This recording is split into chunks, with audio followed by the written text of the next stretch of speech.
Hello, my loves.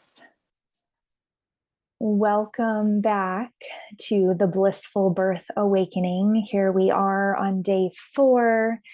I have so enjoyed being with you all for this immersion. It has been absolutely lovely. Thank you for being here live. Thank you for watching the replays. I see a lot of you are watching the replays. Thank you for your posts in the group and for the personal messages you've been sending me. This interaction together absolutely means the world to me. And I am so grateful that you have showed up, that you've showed up for yourself, that you are taking the time and the intention and attention to invest in yourself, and that you know that birth is important and that it matters. And if there's one thing that's kind of been the underlying thread of all of this, is that your birth is the birth of your baby, and it's also the birth of your motherhood and your journey into the beautiful, blissful process of coming into yourself as a mother. And you're here for this because you care about that, and you know how important it is for you to feel nourished and resourced and supported in this journey. And something that we've also covered throughout the last few days, as we're kind of wrapping up the last 2 days together, is that how you birth and how you're treated in your birth really impacts the way that you show up as a mother. It impacts the way that you feel about yourself and how you're able to connect with and enjoy your baby. And in our culture, we know that we have the highest maternal death rate in any wealthy country. We know that we have an epidemic of mood disorders. We know that these mental health challenges and issues are the number one cause of this maternal death rate. And we're here because it doesn't have to be this hard. We're here because we can birth in an entirely different way, in an entirely different system. And like I said before, you've heard me say this, I'm not by any means anti-hospital. I'm not for any mother being judged for her decisions. And we know that we're all doing the best that we can. What I stand for is that you, as a woman, know all of your options, the risks and the benefits of all of those options, and you're given the right and the opportunity to choose your birth and have the birth that you want. And this skill of advocating for the information that you need, that's very likely being withheld because this information isn't readily available in one place in our culture. Advocating for the information that you need, and then using that skill of trusting your intuition, accessing your voice, and speaking up for yourself, that will play out when you're advocating for your child. Hi, Dina. Good to see you. So these skills are very important.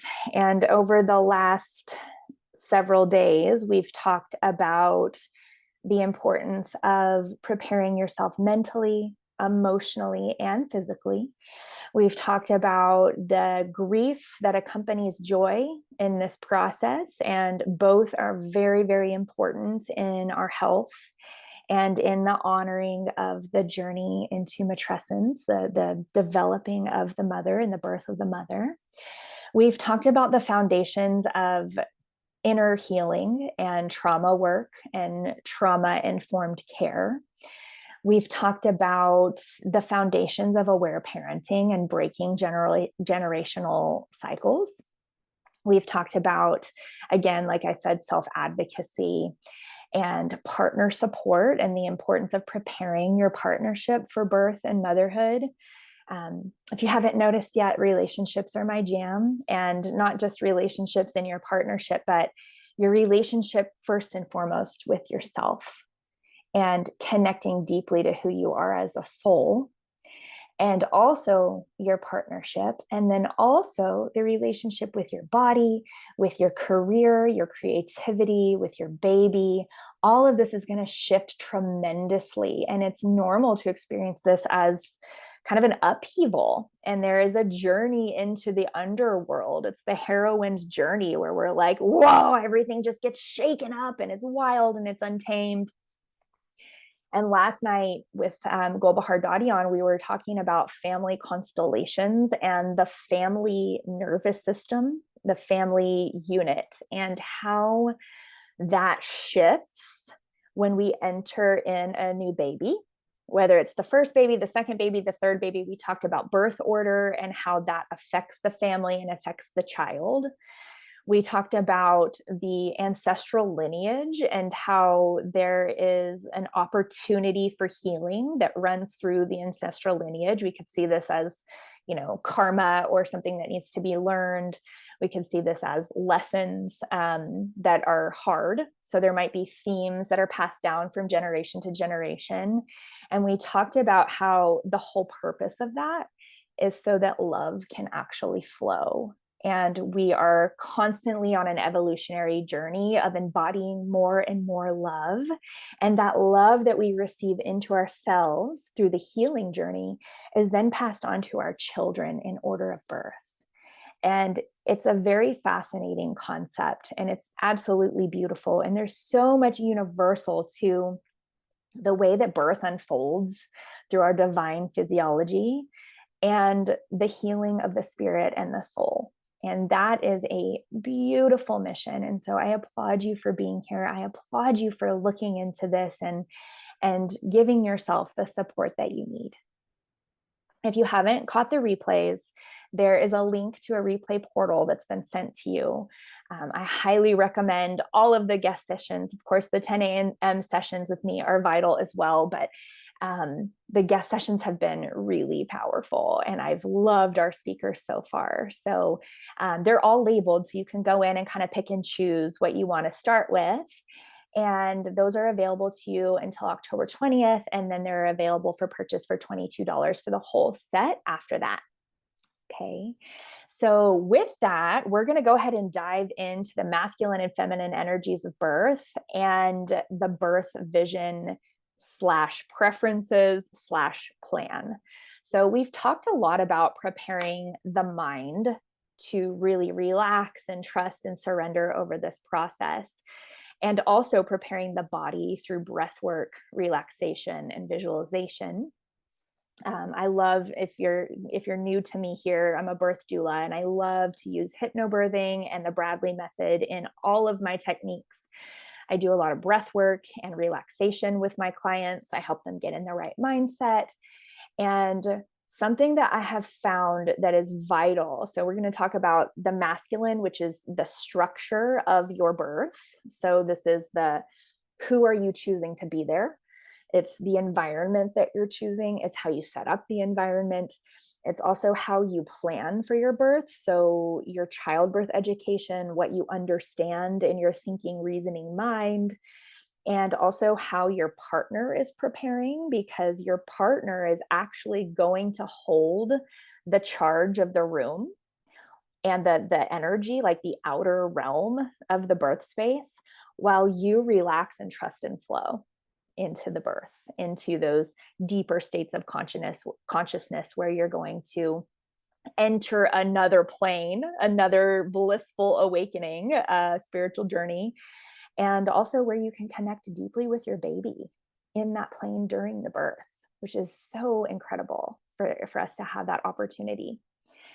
So we're going to talk about that masculine structure, and then we're also going to talk about how to relax and use that masculine structure within the process where you really just don't know. Like, there's only so much you can control about birth, and even in motherhood, like, guess what? You can't actually control your kids. So you might want to start practicing relinquishing control for birth. And then once you get that down, it'll be easy as pie. All right. It's still challenging, let's be real, but there is just an art and some universal science to this that we're going to explore today. So let's talk about how the masculine part of birth actually sets us up to receive. And why is this? This is because we need to feel safe and held and in a place of trust in order for the body to birth. So on day 2, we talked about our divine physiology. We talked about oxytocin and how oxytocin flows in the presence of safety. It's also the hormone for pleasure. And we need a safe container in order to really become the receiver. We also talked about breath work, and we talked about sensations and how these sensations, if we're fully relaxed and in a calm state, these sensations, instead of being just focalized in one spot, the uterus, as the uterus is squeezing the baby down, it dissipates through the entire body and into every cell. And that's where it doesn't hurt. Like you might have heard of people talk about like pain-free birth, and it's like, well, how is that even a thing, right? Like I've been conditioned to think in our culture, you've been conditioned to think that birth hurts, that it's painful. And let me be real, I had 2 unmedicated births. It was painful. But when I was able to truly surrender and open my entire system, mentally, emotionally, spiritually, and physically, it dissipated and kind of like lifted out of every cell of my body. And so this is something that we have to have a really secure masculine container in order for this state to be achieved. So there is a lot of preparation that goes into the birth that you need to then trust and surrender into. So that is kind of the art of what we're exploring here. And so the foundations of the masculine that we need to bring into the birth space, number 1 is education. So you and your partner must be educated. Now, I worked with a couple not too long ago where they were like, well, we picked a home birth and a midwife, and we have a doula, so we're not going to do childbirth education. And I was like, what? Hold on a minute.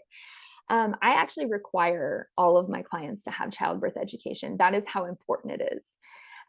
So the reason this is important. So if you think about, imagine that you are driving in a car at night and it's dark outside, and you approach a bridge and there's a river underneath, and it's a rushing river full of water. The bridge has no guardrails. How are you going to drive across that bridge with no guardrails? You're going to be really alert, really cautious, and you're going to have a lot of fear, right? Like, oh gosh, I hope, like, you're going to take it really seriously. You're going to hold a strong boundary for yourself. Now, if there are guardrails on the bridge, your entire vibe is going to be different. It's going to be like not really a thing. You're just going to go across the bridge. It's a bridge. Like this is how a bridge works. So it's the same with childbirth education. Your brain and conscious mind need to have an understanding of what's happening and what's coming.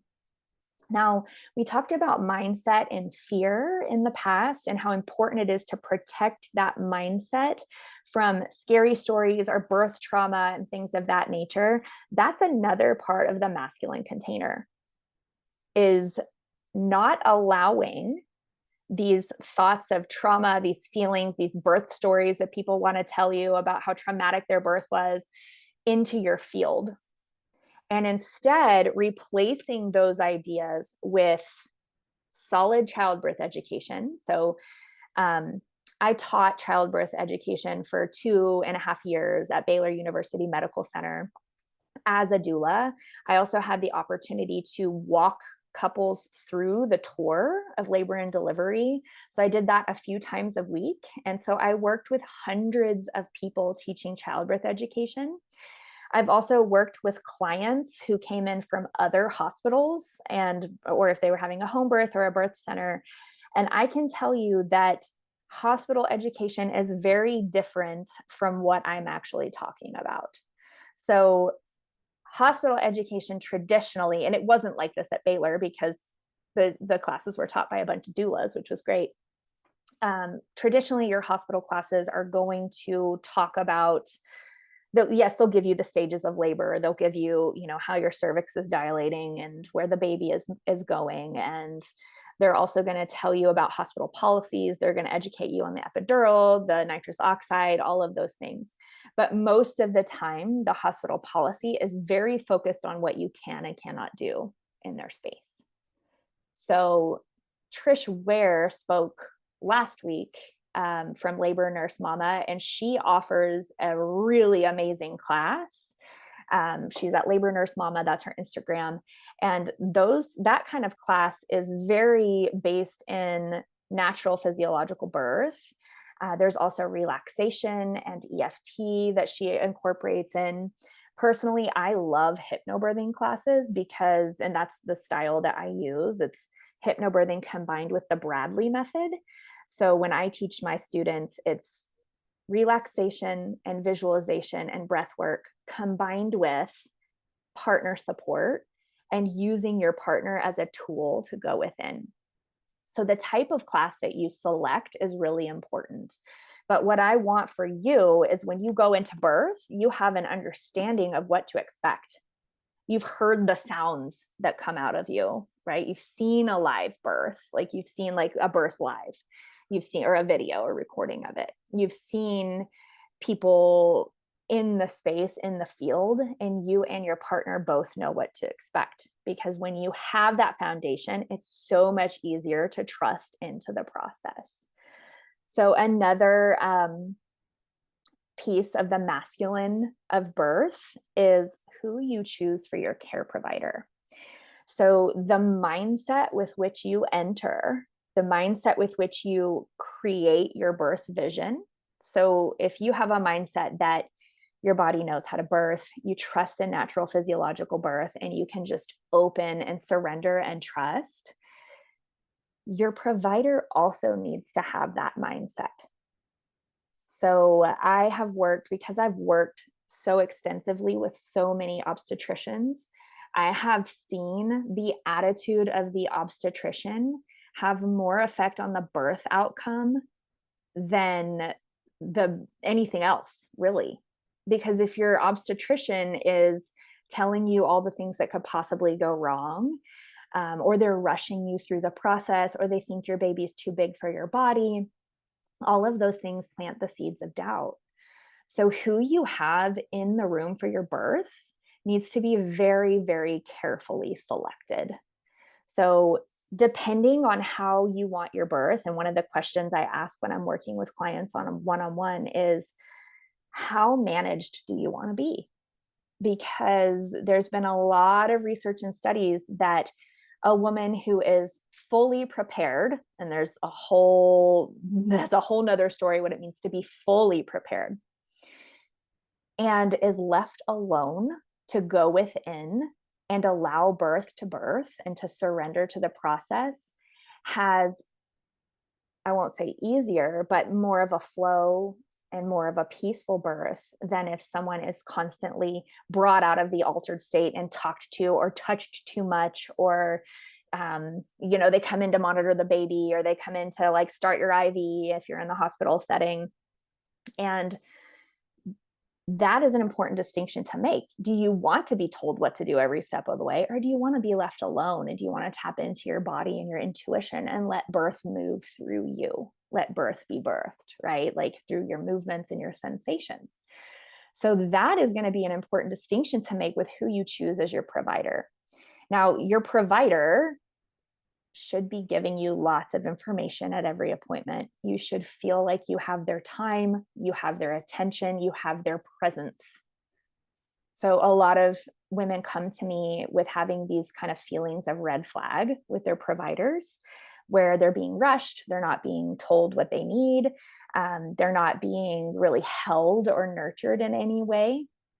And we talked about this last week with Trish as well. In that case, you can always switch. I had a client, my very first client who ever hired me. We went rogue and walked into an entirely different hospital together. She switched providers at the onset of labor so that she could have a vaginal birth after a C-section. And in that birth, there was still a resident doctor who came in while my client was pushing completely unmedicated. And the resident said to her, yeah, that pushing is not really very effective. And I just, as the doula who's like believed in her the entire way, I've been with her all day at her house, like helping her to really relax and trust herself after just kind of a traumatic first birth that ended in a C-section. I looked at the provider and I said, well, maybe we could try a different position. And the provider looks at me and she said, it doesn't really matter. The position's not going to change anything. That is a complete and total lack of education on the provider's part. And I see this time and time again. So you do need to know your provider. Also, just so you know, with that birth, I offered my client to get on her hands and knees, and the baby was out in 2 pushes. The provider missed the birth. Okay.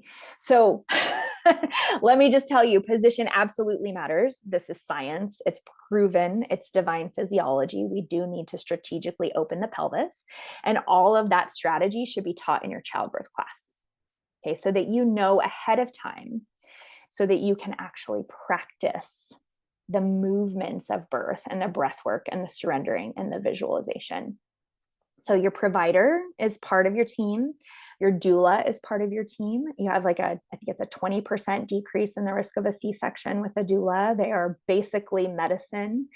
We are with you the entire way. Tremendous emotional support, tremendous encouragement, and partner support. Okay, your partner, the doula and the partner are team, and the whole birth team is a team. If you're planning to give birth in a hospital and you have a nurse, then the nurse is on your team. So if you're going unmedicated in the hospital, I always recommend to my clients, when you check in, ask for a nurse that specializes in natural unmedicated labor. Because on every L&D team, ideally, but in my opinion, there is often one birth that's like a total nerd for natural physiological birth. So she's actually a doula at heart, right? And doulas will help you enhance the natural process. But a lot of nurses in the hospital are not educated on natural physiological birth, funny enough. They come fresh out of nursing school and they see medical induction with Pitocin, epidural, medical induction with Pitocin, epidural, C-section, medical induction with Pitocin, because there's just this epidemic of inducing for non-medical reasons in our country. So if you're thinking about induction, I have a whole framework for you to go through so that you can make an informed choice that's best for you. But this structure of your birth team, whether it's a home birth, a birth center, or a hospital, the key factors is everyone needs to be quiet so that you can do the work of unleashing and letting go and going within. Everyone needs to know the plan. Everyone needs to believe in you and encourage you. Okay, so if there's energy coming in, I gotta check your baby, and they're coming in and they're throwing the lights on, it's gonna jerk you out of that blissful state where birth happens. So your outer structure and the support is really important. The people who are there. So I always encourage my clients, and when I do the tours of labor and delivery at Baylor Dallas, I tell people, if they're gonna be in the room for your birth, they need to have no opinions, unless you've hired them for an opinion and you're asking for an opinion. No opinions, and you don't mind them being naked, and you don't mind being, sorry, not them being naked. That'd be weird. You don't mind being naked in front of them. Okay. Or like pooping in front of them, because most women poop on the way out. And they need to have a job related to you. And there are various jobs. So you need to be hydrated. You need to be fed food. You need to be, sometimes you want your hips squeezed and massaged. Sometimes you need peppermint oil if you're nauseous and someone needs to hold the peppermint oil for you. Sometimes people are holding you in position so that you can kind of like relax and drop. That is all incredibly important. And all of those techniques should be part of your childbirth class. Okay, so that's what we're looking for. The next thing in your masculine container, so we've got the childbirth education / mindset. We've got the partner and the people in your birth, and your partner needs to be really prepared, also educated. Then we've got the team, the whole team. and the location. So if you want an unmanaged birth and a low intervention birth, and you want to be given the space to go into labor naturally up to 42 weeks, which is the recommendation from the American College of Obstetrics.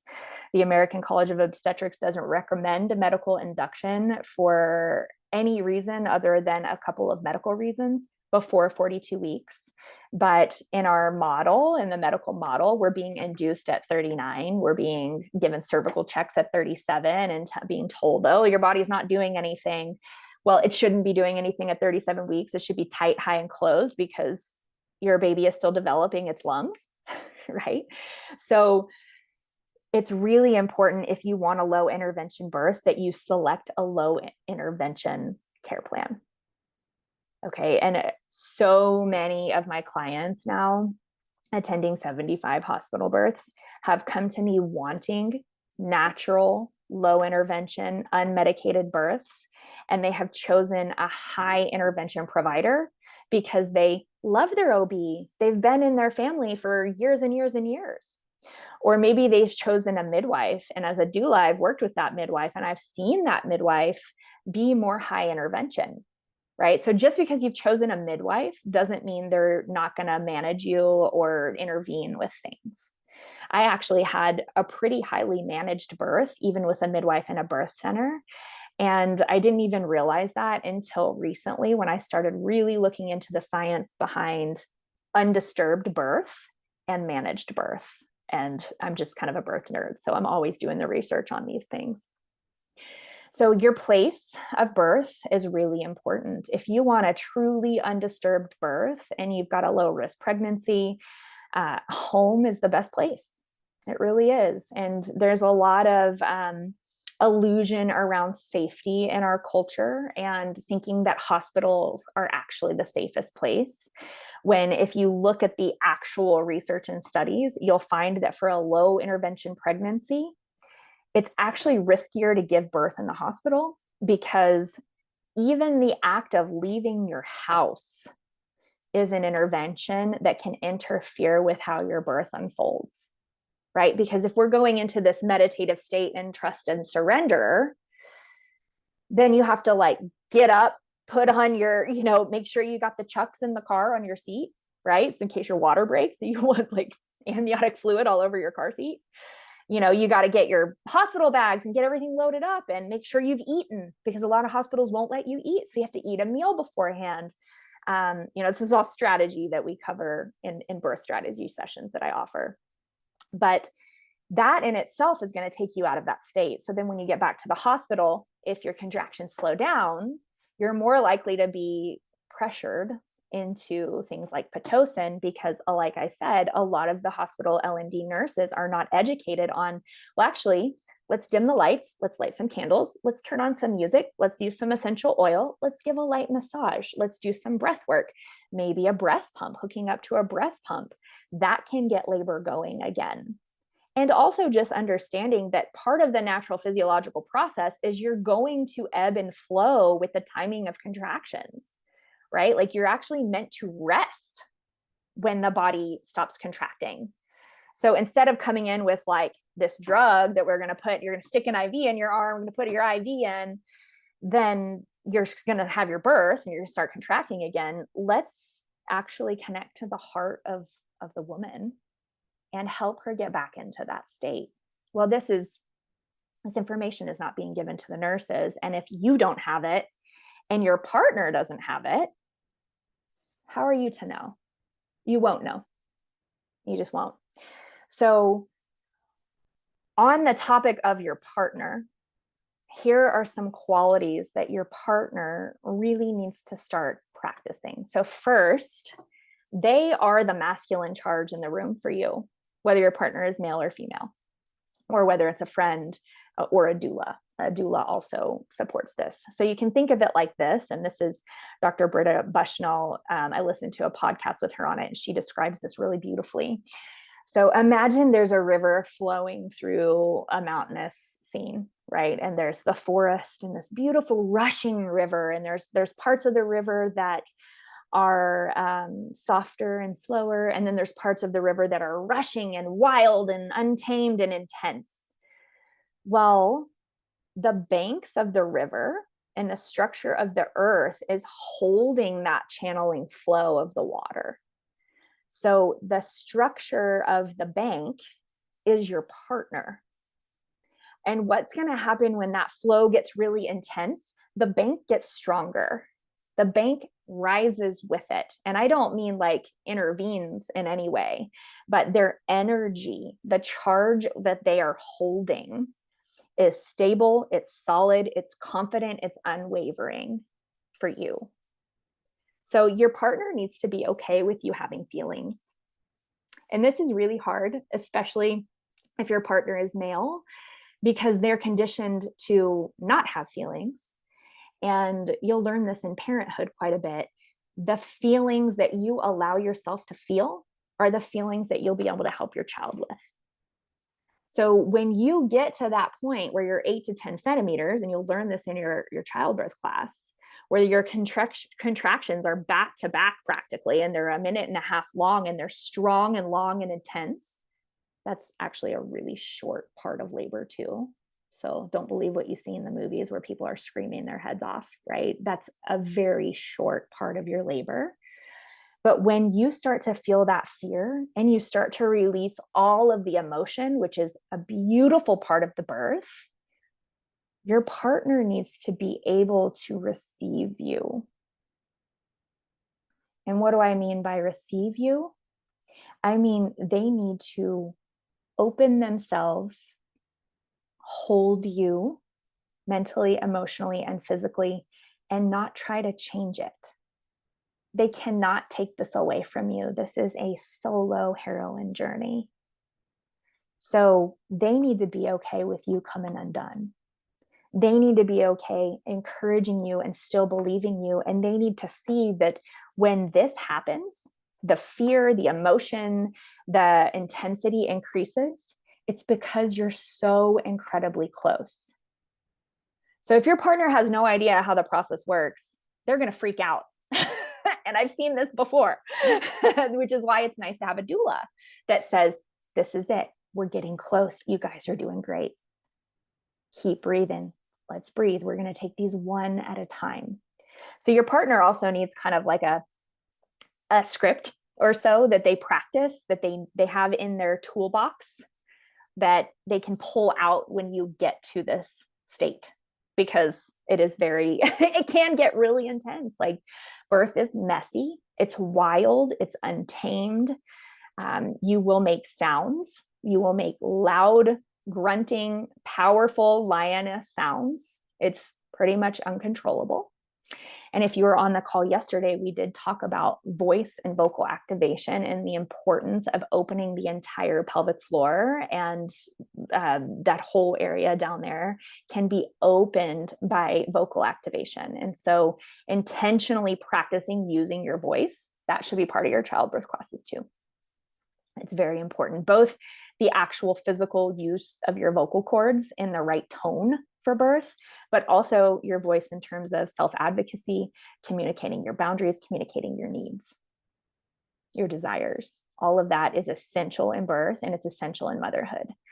So when I had my second baby, it was May of 2020, and COVID lockdown was 2 months in, which was like, when I got pregnant, I never could have seen that coming. Like, oh, we're going to have this global pandemic. Like I just, it was this really, really wild time.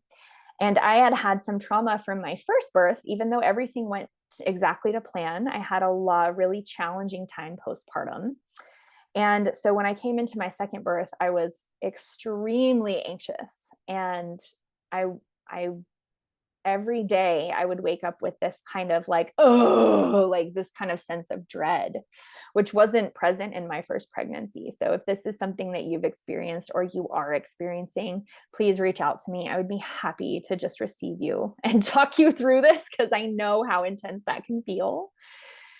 But I went well past my due date, which is normal. I don't really even like the word due date, because who knows, that's one thing you just can't control is timing. You can't control your timing of your fertility, your conception. You can't control your timing of your birth. You can't control the gender of your baby.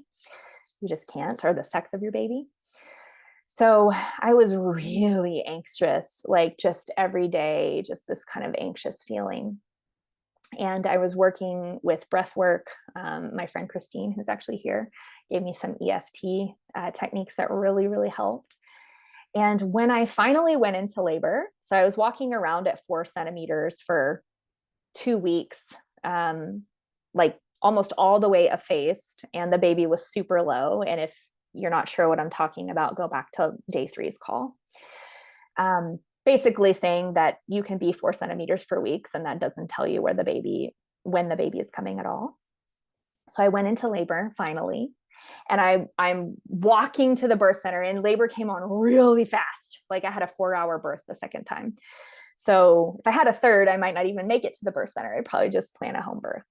But I got to the birth center, and there was a newer nurse and a midwife and my doula and my partner. And there were 2 of us in labor at the same time. So right down the hall, I could hear the woman giving birth, and I could hear her voice. And I knew like when her contractions were happening because I could hear her voice. Well, the nurse was she was brand new, fresh out of school. And she had to have been like 22, 23, very kind, very sweet, but also not very confident. And because I had had so much anxiety, I knew that I really needed to stay relaxed and how important that was to my birth. And so she came to me, and in this birth center, they monitor the baby's heart rate after contraction every 30 minutes. So we're going to talk about a birth plan and how that operates in the hospital as well here in a minute. But so 30 minutes will pass. They'll come in with a little like Doppler, and they'll let your contraction go, and then they'll put the Doppler to the baby's heart, and they'll check the baby's heart rate to make sure baby is calm and not showing any signs of stress. So she comes in to do my heart rate check for the baby, and she listens to the heart rate and stands up and goes and documents the heart rate, and then starts to leave the room.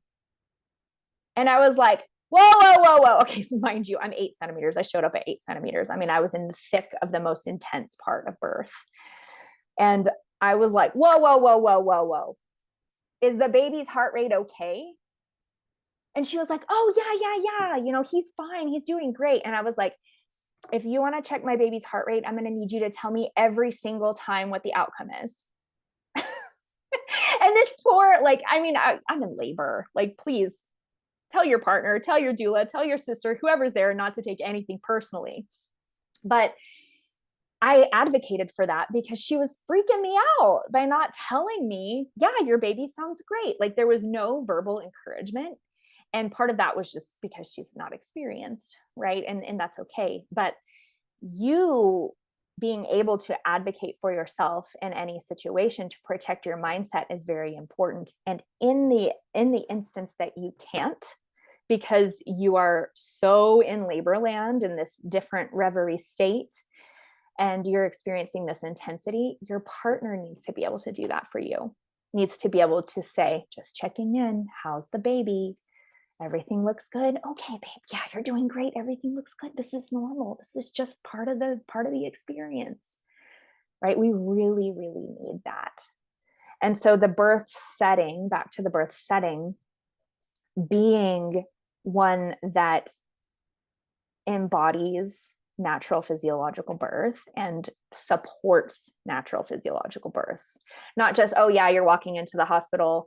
Yeah, sure, you can go unmedicated. Sounds good. But your nurse is sitting across the hall for the entire thing, looking at you on a monitor. And she comes in, she throws the lights on, and they're talking loudly and throwing you out of that state. So that's part of the masculine container too, is like the place that you choose and the provider. And the next part is your birth plan. So I actually sometimes we'll call this birth preferences, because the whole point of this masculine container is to allow you the stability and the structure to come unleashed within. So like I said, so much of this is out of our control. And I have clients who create these 4-page plans for their birth, and they're so attached to that birth plan playing out in the exact way that they planned because they're going to be a failure if they didn't, that's actually the opposite of what we want. That's actually a symptom of this disconnection domination culture where you have to achieve, you have to perform. You're a failure if you didn't make your goal. That is not what this is about. The birth preferences and plan is something that everyone on your birth team needs to know, and that you also need to walk into your provider's office with and talk through the plan with them. Then I usually recommend for my clients, you hand your provider a copy and say, please put it in the chart so that all of my nurses can see it when I get there. And that's how you be really proactive. Now, you can't really do the birth plan or preferences without the education first. So you need to know some things about the place you're giving birth. You know, what's available to you. Do you have nitrous oxide? Do you have an epidural? Do you have a bathtub? Because we talked about this yesterday. The bathtub is, aside from breath and relaxation, the number one thing. I don't know how women give birth naturally without a bathtub. I've seen it, but I use the heck out of that bathtub. Okay. So we're going to create your birth plan depending on how low intervention you want and how undisturbed you want to be. That plan is going to cover early labor, active labor, transition and pushing, and immediate postpartum. So that first golden hour. So you need to have a one-page document. Don't make it too crazy that someone can't follow, that outlines your preferences. And this vision and this plan is part of what will help you and everyone in the room trust and support your unfolding, the unfolding of your birth. So I'm actually going to share an example of a birth plan. This is something that, so I gave birth twice. I had a birth plan for that. And then working with my doula clients, I have a plan that I was using for the last couple of years. And I've kind of updated and revamped that plan to reflect some things that I felt were missing. So this is just a general framework of your birth plan. And let me see, share my screen with you here. Yes, share. I'm still tech is still kind of a thing for me. All right, so I called it a birth vision because, again, like I said, I don't want people getting too attached to this because so much unknown is going to unfold in birth. And learning to respond in the moment to what's unfolding from your own intuition and your own trust in yourself, that's true authority. So this plan is not the authority. Your provider is not the authority. Your doula is not the authority. You are. And this is going to help you access that. So in the beginning of the birth vision, we want all of the names of the people, and then set your intention, okay, trusting in the team. These are our hopes. And then we're going to walk through just briefly what this looks like for early labor if you want a low intervention birth that fully supports the unfolding of divine physiology. So early labor, you're going to labor as long as possible in your home. Okay, if you're having a home birth, then you don't have to worry about leaving. But there is a time to leave, which should be in your birth class. You're going to be eating lots of snacks and hydrating with electrolytes. You're going to use coping techniques like relaxation and distraction to manage early discomfort. And you'll be in constant communication with your doula. Okay, so the doula can really help you through early labor as well. And that's one reason why I love doulas, not just because I am one, but I had them for both of my births. They're actually with you through the entire process. So if something shifts in the middle of your birth and you need an intervention or you need to switch locations or anything along those lines, your doula actually goes with you. And if you're giving birth in the hospital, your doula will be in the room with you the entire time. Whereas your nurse, like a lot of people are shocked by this, that the nurse usually sits out at the nurse's station with like 5 to 10 other nurses looking at your contractions on a screen. And then they'll come in every couple of hours or 30 minutes if they're monitoring your baby that way. So a doula is with you constantly through the entire process. In active labor, usually that's when your doula joins you. And then if you're birthing in a hospital, or if you transfer to a hospital, these are the options that will be the least amount of intervention. So a saline lock instead of an IV of fluids, intermittent fetal monitoring or wireless fetal monitoring, so you can continue to stand up and move around. The use of water, touch, heating pads, essential oils, and there's a whole list of things that you can use for natural pain management that are incredibly powerful and important. And then if I want medical interventions for pain, I will request them. Okay. So then we get down to transition and pushing, using upright positions and intuitively moving, tearing naturally as opposed to an episiotomy. This is actually much better for your pelvic floor. And if your provider uses a warm compress on your perineum, that can prevent tearing as well. Okay, so that's really like just kind of slowly allowing those tissues to stretch. Those tissues were made to stretch and tear and then come back together. So for delivery, optimal cord clamping until the umbilical cord has stopped pulsating. So in most situations, they're going to delay the clamping of the cord for 60 seconds. But if you want all of that iron and oxygen-rich blood to go to your baby while they're learning to use their lungs and take breaths, there's like a transition period that happens where you still want oxygen going to your baby while they're learning to breathe. Right. In a lot of policies, especially in hospitals, they'll just clamp that cord right away because they're just rushing the process. But we want all of that oxygen and iron and nutrition to go to the baby from the placenta. I prefer to my placenta be given time to deliver. So this is basically saying, please don't rush and pull my placenta out. Right. I actually gave birth in a birth center both times, and I didn't realize that I needed to advocate for this piece the second time. And my placenta was rushed and I retained some of it. And so I started to bleed excessively and I ended up having to go to the hospital. Now, I was so high on birth hormones and like just this bliss that I was just like, all right, let's go. I'm good. Like I wasn't even scared at this point. Like it's kind of crazy. But it's important to note that even your second, third, fourth baby, you still need to advocate for these things. Your provider still needs to look at your birth plan, even if it's the same midwife. And it wasn't the same midwife my second time. And then prefer Pitocin post-delivery only if necessary. Pitocin is also the drug they will use for medical induction of labor to make you go into labor, but it's also for preventing postpartum hemorrhage. Okay. And then the golden hour, immediate skin to skin, delaying any newborn procedures, which that's a whole nother level of research you need to do. Planning to breastfeed exclusively, planning to avoid the baby in the hospital so that the baby retains all those really good microbes that are on the skin from the vernix, and it goes into their body and protects their immune system, strengthens their immune system. And then declining circumcision, which that's not usually a decision you have to make right then in the hospital. But these are all things that you will need to decide after you've taken your childbirth class.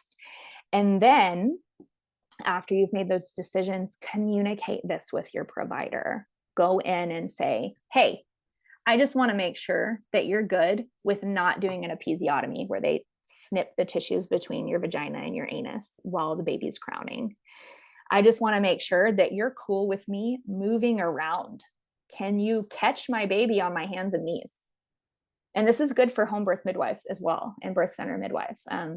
Most midwives are taught this. They're taught to catch in any position.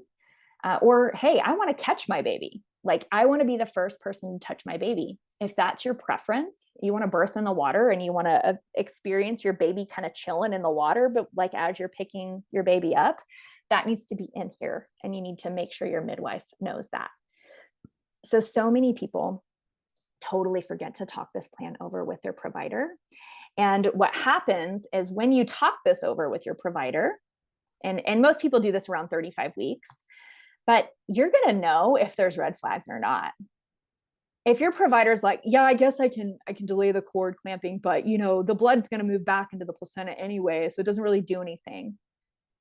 That's not evidence-based. So if those kind of things come up, you're going to know in your heart of hearts. Okay. So once we have this done and it's ready to go, and you've got your partner on board, your partner understands the assignment, that's half of the challenge sometimes, because it's not as alive for them just because it's not happening in their body sometimes. You've got your doula, you've got your provider, you've got your place of birth. All of these things are really important in your ability to relax. Okay, hi Meg, good to see you. So these are the birth preferences here. Now, how about we just take a moment to take a couple of deep breaths and kind of relax into, I just gave you a lot of information, and I want to just kind of come home to our bodies for a moment. So if you would just close your eyes and take a deep breath in, filling your belly, filling your chest, and exhale, allowing your body to move and shift in any way that feels good. Another deep breath in and exhale. Allowing yourself to melt into your chair. Drop your shoulders. Just really becoming present here. And breathing naturally. Just allow your breath to move in and out. Don't try to control it in any way. Just relaxing and taking care.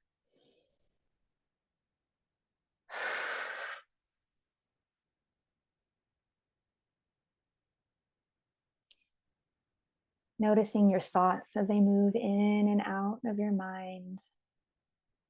Where are you mentally? Is your mind racing? Are you trying to think about and predict all of the possible outcomes in your journey? Do you feel your brain reaching for something it can control? And if you do, the antidote to this is in your body. It's okay for your mind to not know. It's okay for you not to know your timing or the outcome. It's okay to trust in the process, and it's okay to surrender. Birth knows the truth. Your body knows the truth. And take a deep breath in, filling your heart. And just place some attention on your heart for a moment. Allowing the light and the love to expand here. Bringing grounding and peace into your entire field. And now bring your attention to your womb. If there's a baby there, say hello. It's okay to talk to your baby. It's okay to let your baby know what's coming, to connect with your baby. And if there's not a baby there yet, know that they are on the horizon. They are coming into your life to facilitate the process of your healing, and that you know what to do. And you will be given the exact child and exact soul that you need to experience yourself and your love and your truth as a mother. You cannot mess this up. There is a divine order to this family constellation that we can trust. And we can trust in the timing of its arrival. And we can trust in our body's timing for birth. Take a deep breath and just melt into your chair. Good. Take another deep breath in. And exhale.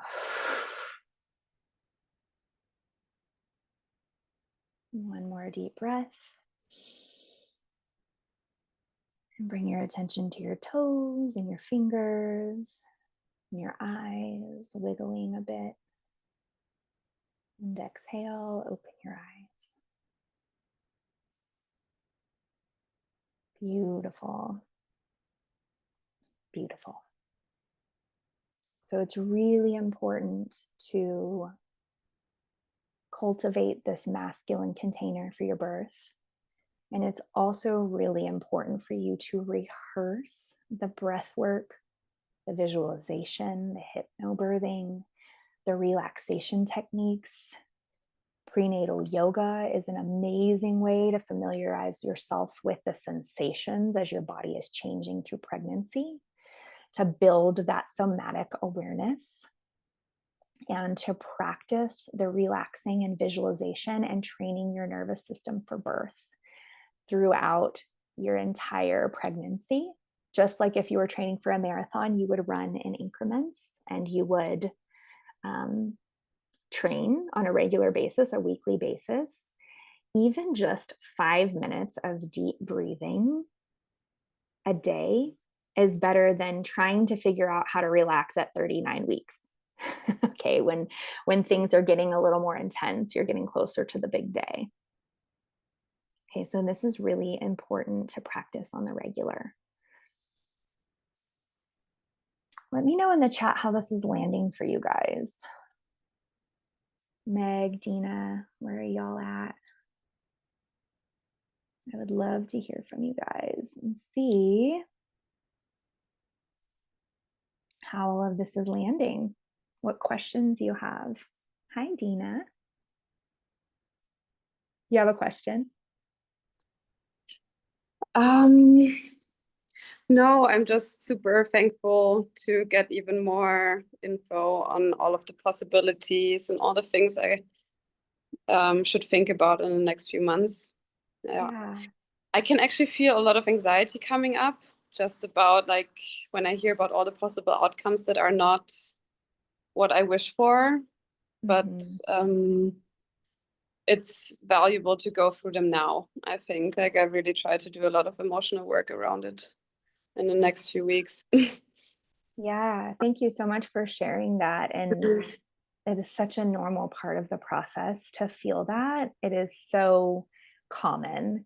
And the anxiety doesn't mean that those outcomes are going to happen, right? It's just so much intensity arises. And even just the welcoming of a new being into your life, a new baby, like there's just so much that comes up for us.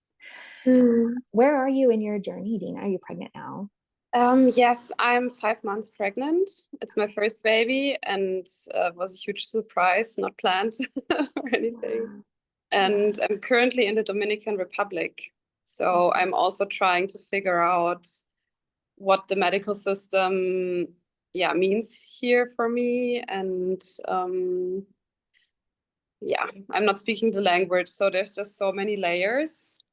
And I've had a lot of anger coming up at the medical system, to be honest. Like that's what I've been facing the last 2 weeks, especially. I can just feel so much anger the more I read. The more I learn about how women are treated and their babies too. How their babies are treated right after birth or during birth. So yeah, for me right now, it's very powerful to feel all the anger and kind of like transform it into movement and also excitement. Like I can also feel a lot of excitement that waits on the other side of it. Yeah. Wow, that's so beautiful. Thank you for sharing that. I really appreciate hearing from you and like knowing where you are. And this is such a common experience and we need each other so much during this time. It's huge. And so if you don't have a support system, I would love to support you in any way possible, like as you progress. And if it's okay, we're going to go a little bit over on this call. So if you guys can stay, great. If not, that's okay too. But since we have so many people also watching their replays, I would love to go ahead and share with you guys the program that I'm going to be launching in November that really meets the needs of everything that I see masses of women walking through. So, is that okay with you guys? You want to hear more about that? Yes, awesome. Thank you. Okay, great. Wonderful. Okay, so the program, so as you know, I've been a birth doula for a long, long time. I've attended 75 hospital births. I've worked within the system, I've worked without of the system. And I've been through my own journey of emotions and really just the restructuring of my entire family. And I'm someone who's very passionate about ancestral lineage and the ways that emotions arise that bring forth our need for healing in our ancestral lineage. And so I'm going to share my screen with you again. Am I still sharing my screen? I guess I was. I thought I wasn't. That's funny. Can you guys see my screen? Let me just do it one more time to make sure. Here. Okay. So we talked about this a little bit yesterday that I'm launching a brand new 10-week program, and I'm so excited about it. It's so robust and so deep and so beautiful. And it's designed really to support the spiritual alchemization that happens, the identity dissolving, the setting up of your family, starting with the setting up of supporting yourself in your relationships and in your emotions. So much has changed in my family since giving birth and becoming a mom. And there's a huge process that's happening. And like you were saying, Dina, you don't really know what to expect yet. And it's so important to be able to have support and wisdom as you navigate each day, because each day changes. And there's so much wild unpredictability that comes with this journey of birth and motherhood. And so we're going to do a deep dive in this program into ourselves and into the vision that we have for our motherhood and into all of the things that might be in need of nurturing and healing in ourselves. So we've talked about throughout this process how birth is a portal. It's a portal of healing, and it stirs up childhood trauma, cultural trauma, sexual trauma. All of it comes to the forefront so that we can be aware of it and we can heal this. And as these feelings and emotions arise, you're going to want to think it through. You're going to want to think and figure out what's happening. And truly, what we need is a safe place, a safe community for us to express these feelings and be held, to express these feelings and be seen. So the way that this program is structured, it's a 10-week program. There are 2 weekly calls, and you will get an introductory one-on-one session with me, and it will be really kind of a deep dive into who you are and all of the things that you're navigating. Okay. Now this is such a beautiful new program. I'm actually giving it to you guys first. So I haven't even finished the website yet. So I'm working on that. But I wanted to walk you through just the 10 weeks and what we're going to cover each week so that you have kind of a good idea of what's coming. So the first week, we're really going to ground into our cultural beliefs and the culture that's kind of shaping some of our doubt as mothers. So we're going to be really connecting with each other and examining our beliefs about ourselves and our identity in this first week. We're going to dive deep into the next week, the art of matrescence. And so this spiritual journey of your identity dissolving. And we're going to go into family constellations, which is some of my most loved work. So what's happening when you birth a baby is you've got this constellation of lessons that's coming through both ancestral lines for you and the partner. And as you're coming together in union, those lessons, or the things that are hard and also the things that are strengths, are getting stirred up as you're introducing a new soul into the system. And the way that the family constellation works is it's a flow of energy and love that's coming from ancestor, up as far as infinity. And this love and this evolution is present in each birth of a baby, and it provides a constant state of healing. So we're always, each birth is another opportunity to heal. So these threads of lessons or challenges get stirred up when we introduce another baby. So we're going to go through your childhood. We're going to go through your relationship with your mother and your ideas of what motherhood is.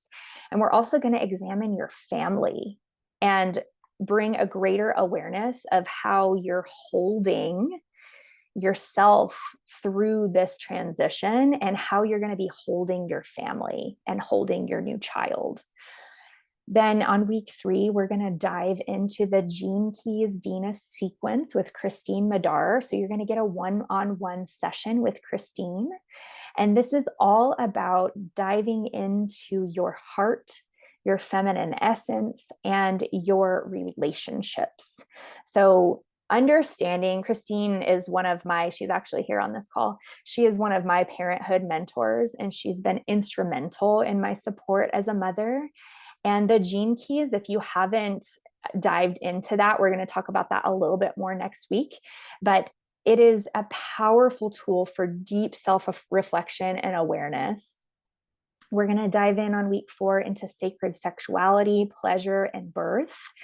You're going to be given embodiment exercises and rituals and journal prompts to really dive deeply into your first sexual experiences, your experience in becoming a woman and starting your cycle, and how any of that was showing up in your life has a direct impact on your birth. So we're going to go deep dive into that. We're going to talk about nourishing the feminine body with Ayurvedic wisdom, herbs, sacred belly rituals. We're going to talk about both preconception, pregnancy, and postpartum vitality.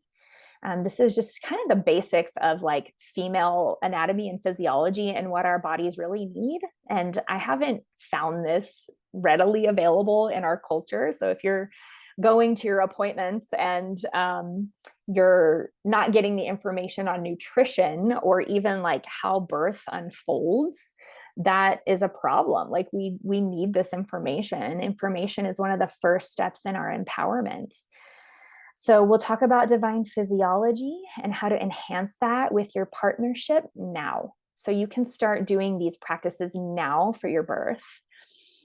The voice of truth and power is week 7. So we have talked about throughout this entire experience, connecting to your sense of what's truth, connecting to your authority, and really tuning out the external noise that's not serving you. We've talked about this throughout the entire process. And then the power that comes from your voice, not just your vocal cords, but the spiritual sense of your voice and the tool that it is for you to express yourself, to be fully authentic, to receive deeper connection with those around you. Vulnerability and speaking your truth is a key skill in your postpartum health and your mental health. And as someone who experienced a lot of postpartum anxiety and intrusive thoughts and feeling like I've lost my mind postpartum, I wish I would have had this module, both that and the nutrition, because the nutrition played a huge part in what happened in my brain postpartum. But the voice and being vulnerable and saying, hey, I need help, I need to receive. That is huge. And we need to start practicing these skills now, even if you haven't conceived yet. Like, it's time. So week 8, we're going to bring in your partner And we're going to make sure your partner has a beautiful understanding of what's happening in your brain, your body, your hormones, and what to expect postpartum and in birth. We're going to help build partner intimacy and the foundations of connected parenting on week 8.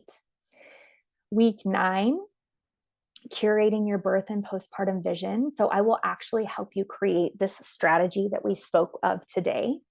So if there's a whole list of things to consider and questions to ask ahead of time that I provide to all of my doula clients, and you're going to get access to all of that. You're going to get access to strategy, and we're actually going to live talk through what you want your plan to be.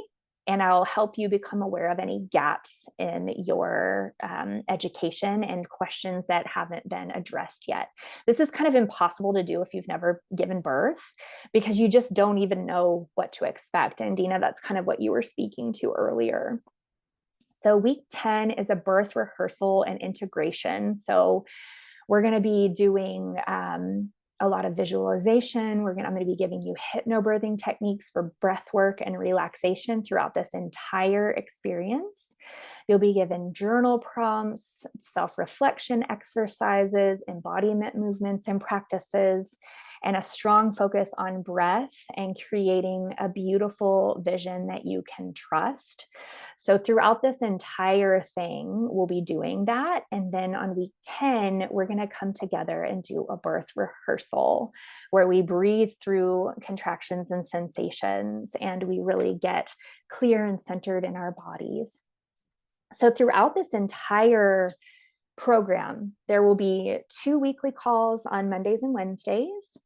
I will deliver kind of the transmission or the message on Mondays, and then on Wednesdays we will talk through, and it will be like more of like a live Q&A session.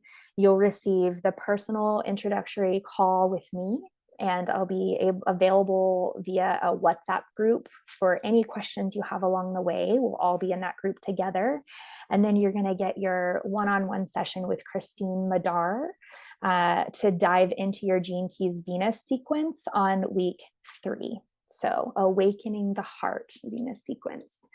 So that's kind of the flow of how things are going to roll. I did forget to mention that I am an expert in dream interpretation, and I love teaching people how to listen to their inner self and connect with their spirit babies, connect with their ancestral lineage, and really the deepest parts of their soul through speaking the language of dreams. So we're going to have dream interpretation and prompts for you to really go deep in your nighttime dreams throughout each week that will focus on that theme. So if you're already having pregnancy dreams, excuse me, feel free to message me on Instagram at The Connected Birth. Let me know. I will be happy to pour through those with you. It's so much fun, and it's such a beautiful language. So if you want to talk more about anything, including this program, I've got a link that I'll throw it here in the chat. You can book a call with me. And if you book a call with me before October 20th, I'm going to be giving, for this introductory launch of this program, I'm going to be giving you guys $500 off, especially because you're getting to hear about it first. And I just so appreciate how you guys have been here and everything that you have engaged with so far, and just the level of attention you're giving yourself. Meg, your dreams get wild during pregnancy. Yes, because your soul is talking to you, sister. That's why.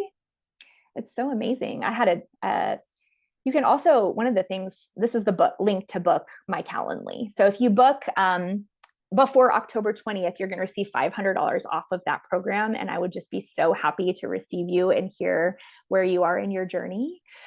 So dreams. So one thing about dreams, Meg, also is it's really a powerful way to see how you've changed. So you can actually come to a dream with something that's heavy on your heart. You can write about it, you can incubate your dream, and you can receive inner guidance from the dream over time. If you're consistent with this, it's like a giving and receiving, like you're communicating. Your external mind is asking a question or contemplating a concept, and then you're receiving from within. And let me just tell you, I come from a long lineage of women who did not live their purpose and died with regret. Also a lineage of women who just didn't feel that they could, like they were oppressed, or they were really self-critical and didn't like their bodies. And I've done so much work on this in myself, and my willingness to get past my fears of being seen, my willingness to create something that impacts other people that I know is needed. And recently I had a dream, and everything in the dream represents the dreamer in some way. So the people in your dreams are aspects of you. So I had a dream recently while I was creating this program that just really shook me. And I woke up with tears in my eyes. And in the dream, I was standing in the kitchen with my grandmother on my dad's side. And she was like dressed in this beautiful like dress. It was bright colors, really rich earth tones. She had on makeup that was like so beautiful and striking and dynamic and rich. She had on feathers and her hair was done. And she was dancing in the kitchen like this, which, let me just tell you, I've never seen any of my grandmothers dance. I don't even think I've seen my mother dance. And dance and movement has been a huge part of my healing journey with my body. And that's why I incorporated into this program. So she's dancing and she's just free in her expression. She's so happy and she's funny and she's having this great time. And I'm watching her in the dream. And I had this just profound sense of gratitude. And I think I cried in the dream, and then I woke up crying, and I realized, oh my gosh, I'm just like her. I'm just like her. And look at how good she is. So I knew when I woke up from that dream that I was really changing, because she represents me. And I've never had a dream like that. It was so powerful. So we can get really huge insights from our dreams. And it's a very important part of accessing intuition and getting insight on what's right for you and how to guide yourself as you navigate all of this unknown. So this is your invitation to join us for the intuitive birth codes. Again, like I said, book a call with me. We can chat about it. If you're watching the replay, because I know so many of you are, I will put the link to book my Calendly underneath this replay. So you can go to that little portal and you can click directly from there. So our assignment for today is to get yourself a dream journal and start writing down your dreams. So if you wake up in the morning, write it down if you remember. If you're not remembering your dreams, one thing that you can do that's really powerful is to just set the intention. Put your journal by your bed, write in the journal, I remember my dreams, or write a note to yourself. Like, that's a beautiful thing to do. You can write a note to yourself with a vision of all of the things that you want to see for yourself. So, dear Dina, it's okay to trust the timing. Dear Christine, I love you. You're already a good mom. You can write, even just letting your words flow onto the paper for a few minutes without even trying to control it is a good way to get started. And then in the morning, start writing them down, and you're priming that pump and you're getting ready to build that communication within, and see what comes up. Let me know. Take a picture of your journal in the chat and drop it into the Facebook group. People who do the assignments all 5 days, all 5 assignments, and then post a picture in the Facebook group are going to get entered into a drawing to win an Akashic reading from Golbahar Dadian, who was our speaker yesterday. So there is some information if you want to dive into what that is in the replay email. I've put the link to that there. So tomorrow we're going to be talking about, well, actually at 1 o'clock, we've got Chelsea Barbine coming in, and she's going to talk about creating a plan postpartum. So this is something you really don't want to miss, because it's really important to know what to expect postpartum so that you can set yourself up with that masculine structure so that you can really receive your baby and be cared for. This is super important. And then tomorrow, we're going to be kind of doing like an integration day in the morning. If you have questions, I'll receive those questions then. And we'll be talking about in the afternoon session will be Ayurvedic nutrition and herbalism for pregnancy and postpartum. And I think she'll cover some fertility as well, because this is Tori Weber, who's an Ayurvedic nutritionist. She was my postpartum doula 5 years ago. So she'll be sharing the wisdom that she gave me that actually allowed for me to not have postpartum mood disorders the second time around. And it was all so much nutritional that I needed support with. So you guys are going to get all of that. And you can also access the replays until October 20th. Okay. Thank you so much for being here. Thank you for all of the beautiful intention you're putting into your motherhood journey. I am just thrilled to be with you guys. And we'll see you tomorrow. Thank you.